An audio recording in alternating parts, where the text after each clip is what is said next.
నమస్తే, welcome to Aadya media. ప్రస్తుతం మనతో పాటు ఉన్నారు ప్రముఖ ఫిల్మ్ జర్నలిస్ట్ ధీరజ్ అప్పాజీ గారు. నమస్తే అండి. నమస్తే అప్పాజీ గారు. రైట్, మనం ఉపాసన గారిని తీసుకుందామండి. ఓకే, అంటే ఇనీషియల్ డేస్లో ఎప్పుడైతే రామ్ చరణ్ గారి మ్యారేజ్ అయిన తర్వాత కొణిదెల వారి ఫ్యామిలీలో జాయిన్ అయ్యారో అప్పటి నుంచి ఎప్పటి వరకు మనం ఉపాసన గారి జర్నీ చూసినట్లయితే, సో తన పర్సనల్గా చాలా మంచి అమ్మాయి అండ్ వెల్ సెటిల్డ్ అమ్మాయి అని ఎంతలా మాట్లాడుకున్నారో, ఒక హీరో భార్యగా వచ్చేసరికి తన లుక్స్ మీద అందరూ కాన్సన్ట్రేట్ చేశారు. ఒక మహిళ, ఒక అమ్మాయిని కూడా చూడకుండా మనం చూడొచ్చు భయంకరంగా ఎవరికి ఏది అనిపిస్తే ఆ మాట అనేశారు. ఆ టైంలో నేను చాలా హర్ట్ అయ్యానని కూడా ఉపాసన గారు ఒక 2-3 సందర్భాల్లో చెప్పినట్లు కూడా మనం విన్నాం. బట్ ఇప్పుడు ఉపాసన గారిని చూస్తుంటుంటే హీరోయిన్స్కి ఏ మాత్రం తీసిపోకుండా మంచి ట్రాన్స్ఫర్మేషన్ వచ్చింది. రైట్, ఫస్ట్ ఆఫ్ ఆల్ ఏం చెప్తారు? అంటే మహిళలనే కాదు, ఎవరికైనా సరే బాహ్య సౌందర్యం కంటే కూడా అంత సౌందర్యం అనేది చాలా ముఖ్యం. ఇప్పుడు చాలా అందంగా ఉండి లేకపోతే చూడడానికి చాలా అద్భుతంగా ఉండి మనసు మంచిది కాకపోతే దానివల్ల ఏంటి ఉంటుంది ఉపయోగం? అంటే గ్లామర్ అనేది సినిమాల వరకు కొంత ఇదవచ్చు తప్ప నిజ జీవితంలో బాహ్య సౌందర్యం కంటే కూడా అంత సౌందర్యం చాలా ముఖ్యం. అలా నిరూపించిన వ్యక్తిగా నాకు ఉపాసన కనిపిస్తుంది. అంటే ఇందాక నువ్వు అన్నట్టు అటువంటి విమర్శలు వచ్చినప్పుడు కూడా తనేం పెద్దగా దాని గురించి అంటే కుంగిపోవడం కానీ, ప్రతి విమర్శలు చేయడం కానీ, లేకపోతే అటువంటి ఏం చేయలేదు. చాలా హుందాగా తీసుకుంది. ఈరోజు నువ్వు అన్నట్టు ఏ హీరోయిన్కి తీసిపోయినంత అందంగా, అంటే అది వయసుతో పాటు వచ్చినటువంటి అనుభవంతో పాటు వచ్చినటువంటి అందం, ఆ మెచ్యూరిటీతో కూడినటువంటి అందం. ప్లస్ ఇప్పుడు తన త్వరలో తల్లి కాబోతుంది. దాని తాలూకు ఇది కూడా ఇందులో కనిపిస్తుంది కదా. లోపల ఉండే మనసులో ఉండే సంతోషం ఇవన్నీ కూడా ముఖం ప్రతిబింబిస్తుంది కాబట్టి ఆ విధంగా కూడా మనం చూడవచ్చు అన్నమాట. సో నువ్వు అన్నట్టు ఇప్పుడు రేపు జూన్ 14కి మ్యారేజ్ అయ్యి 10 సంవత్సరాలు దాటి 11 సంవత్సరాలు రావడం కానీ అలాగే జరుగుతుంది.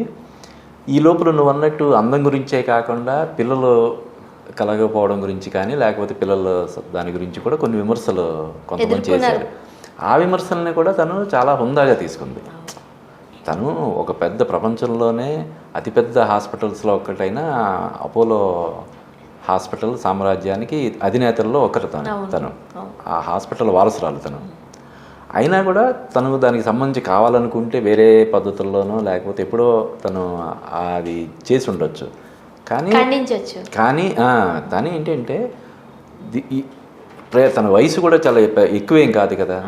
ఏ వయసులో ఏం చేయాలనే దాని మీద తనకి కంప్లీట్ క్లారిటీ ఉంది. నువ్వు అన్నట్టు తను వచ్చిందే చాలా పెద్ద ఫ్యామిలీ నుంచి, కామినేని ఫ్యామిలీ నుంచి వచ్చింది. కానీ తను పెళ్ళైన దగ్గర నుంచి ఎప్పుడు ఉపాసన కొణిదెలని పిలిపించుకోవడానికే తను మొగ్గు చూపింది. జనరల్గా ఇప్పుడు మనం చూడొచ్చు సెలబ్రిటీస్ చాలా మంది అమ్మా నాన్నల ఇంటి పేరుతోనే పిలువబడతారు, రెండు పెట్టుకుంటున్నారు. ఇప్పుడు ఉదాహరణకి కరీనా కపూర్ ఉంది, తను కరీనా కపూర్ ఖాన్. అంటే బాలీవుడ్ లో చూడొచ్చు. బట్ మన దగ్గర చూడండి మీరు, జనరల్ గా ఇప్పుడు మంచు లక్ష్మి అని అంటారు. ఆ ఇంటి పేరు ఏంటో మనకి ఇక్కడ ఏమొద్దంటే స్వర్ణ, ఇప్పుడు బాగా పాపులర్ అయిపోతారు. పాపులర్ అయిపోయిన తర్వాత అది ఒకసారి మార్చుకోవాలంటే కొంచెం ఇబ్బంది. పిలిపించుకోవడం అదే కదా. ఇప్పుడు ఉదాహరణ మాధురి దీక్షిత్ ఉంది, తను మాధురి దీక్షిత్గా వరల్డ్ ఫేమస్ అయిపోయింది. ఇప్పుడు వాళ్ళ హస్బెండ్ పేరు శ్రీరామ్ నేనే. మరి దీక్షిత్ తీసి మాధురి నేనే అంటే చాలా మంది ఎవరు అనుకుంటారు, ఎందుకు మాధురి దీక్షిత్ నేని అని పెట్టుకుంటారు. అందుకనే ఇప్పుడు అదే చేస్తుంది మాధురి దీక్షిత్. మన దగ్గర చెప్తున్నాను. అయితే ఉపాసన అలా కూడా చేయలేదు. తను ఉపాసన కామినేని కొణిదెల అని పెట్టుకోకుండా ఉపాసన కొణిదెల అని వెంటనే నేమ్ చేంజ్ చేసుకున్నాను. తను ఉపాసన కొణిదెలుగానే తను పిలిపించుకోవడానికి ఇష్టపడుతున్నాడు. అది కూడా మనం ఒక ప్లస్ పాయింట్ లాగా. ఇప్పుడు చిరంజీవి గారు పిల్లలు ఉన్నారు, సుష్మిత కొణిదెలనే పిలుస్తారు, నిహారిక కొణిదెలనే పిలుస్తారు. వాళ్ళ సర్నేమ్స్ ఏం మారలేదు, అంటే అలా మార్పించుకోలేదు వాళ్ళు. అంటే అదే ఇందాక చెప్పాను కదా, కొంచెం ఇబ్బంది ఏంటంటే ఆల్రెడీ బాగా ఫెమిలియర్ అయిపోయినప్పుడు, అంటే అలా అని కామినేని ఫెమిలియర్ కాదా అంటే కామినేని ఫ్యామిలీ కూడా సర్నేమ్ కూడా చాలా ఫెమిలియర్. కానీ తను ముందు నుంచి ఉపాసన కొణిదెలుగానే పిలిపించుకోవడానికి ఇష్టపడింది. అదే మనం తప్పు పట్టాల్సిన, అంటే మార్చుకున్నా తప్పు కాదు, దాన్ని కొనసాగించినా తప్పేం లేదు. కానీ తను ముందు నుంచి కూడా ఉపాసన కొణిదెల అని పిలిపించుకోవడానికి తను ఇష్టపడింది.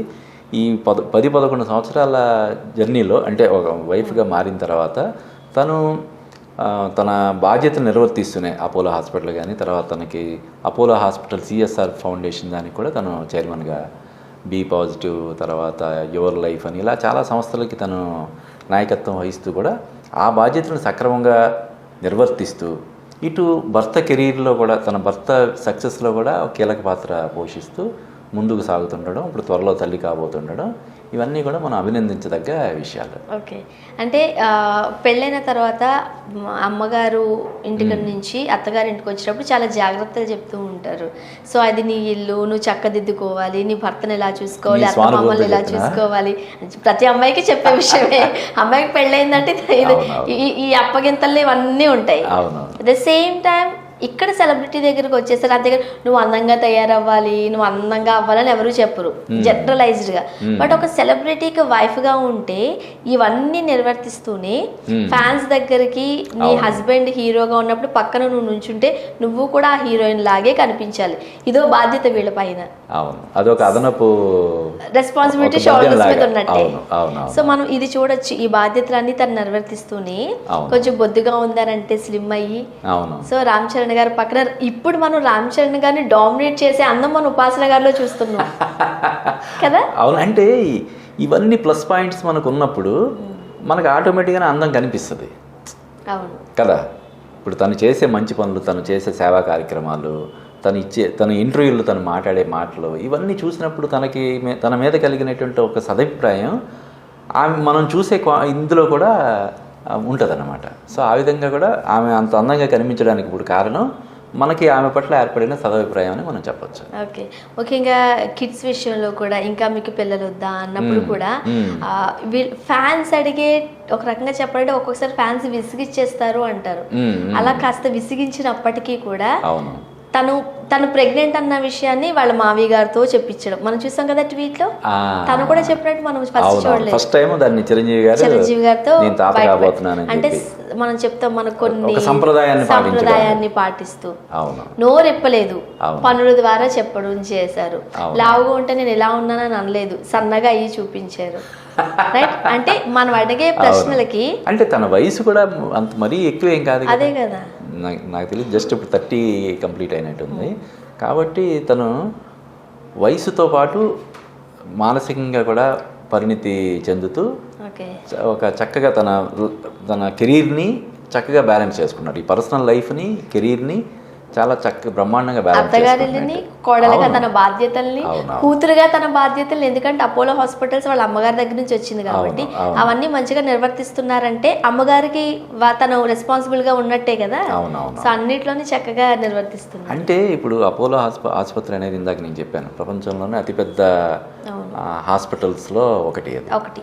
అది ఒక చిన్న స్థాయి నుంచి ప్రతాప్ రెడ్డి గారు దాన్ని ఆ స్థాయికి తీసుకొచ్చారు. అంటే చాలా ఎన్నో ప్రమాణాలు అవి పాటిస్తే తప్ప అంత స్థాయికి ఎవరు ఎదగరు.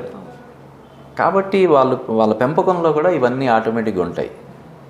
అందువల్ల కూడా మనం ఉపాసన ఈరోజు ఇంత చక్కగా కెరీర్ బ్యాలెన్స్ చేసుకుంటూ నువ్వు అన్నట్టు రామ్ చరణ్కి మించి అందంలో కనబడుతుండడం, వీటన్నిటి వెనకాల వాళ్ళ పేరెంట్స్ కానీ, గ్రాండ్ పేరెంట్స్ కానీ వాళ్ళ సలహాలు, సూచనలు ఖచ్చితంగా ఉంటాయి. థ్యాంక్ యూ సో మచ్ అండి. Okay Swarna, thank you.